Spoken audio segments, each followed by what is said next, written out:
principe d'une landing. Alors, une landing page, je rappelle la définition, c'est une page où la personne laisse ses informations de contact pour passer à l'étape suivante pour obtenir quelque chose.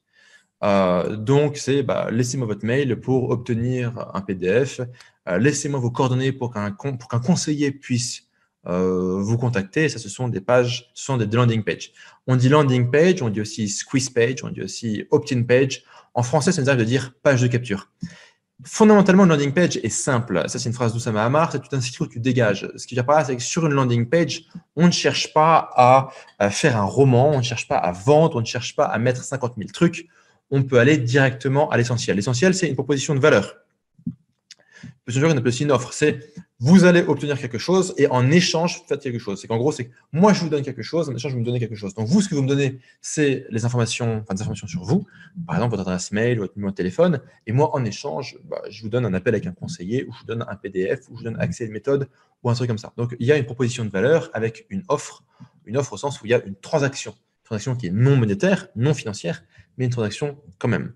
Une landing page comme ingrédient, il y a un ou plusieurs champs, prénom, adresse mail, adresse complète éventuellement. Notons que plus il y a de champs, moins on va convertir.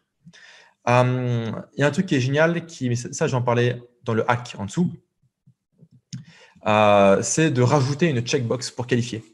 C'est que un truc qui avait marqué Ryan Dice, c'est un marketeur américain, c'est que lui, il avait deux types de clientèle. Il avait une clientèle qui était un petit peu d'entrepreneurs débutants, et il avait une clientèle qui était des agences. L'agence a beaucoup plus de budget.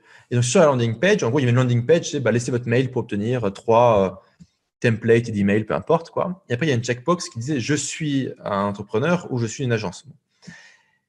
Et comme lui, il avait en fait, les entrepreneurs, il leur vend un produit à $387 par an. Les agences, il leur vend un produit à 10 000 par an.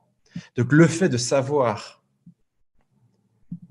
pouvoir qualifier la personne avait une valeur de ouf.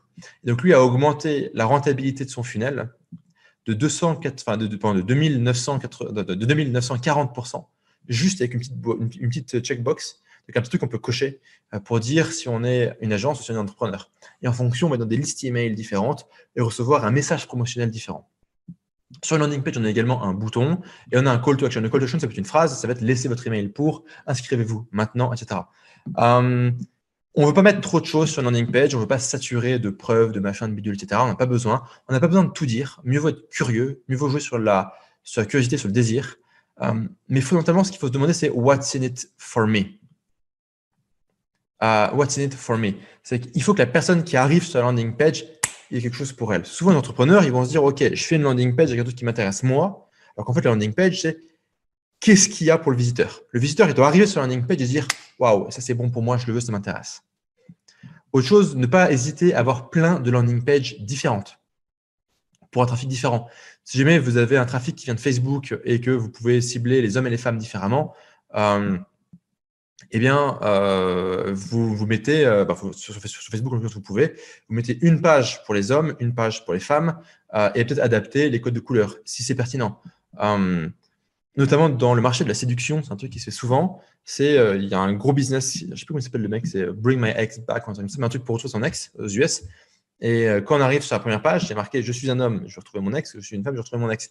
Donc quand on clique sur la femme, on a un texte de vente qui va être beaucoup plus penché sur les émotions, l'attachement, la relation, etc. Et quand on est sur un texte masculin, c'est beaucoup plus sur le côté sexuel, sur je ne retrouverai pas une autre meuf comme ça, etc. Et donc, on va vraiment adapter le texte en fonction du profil.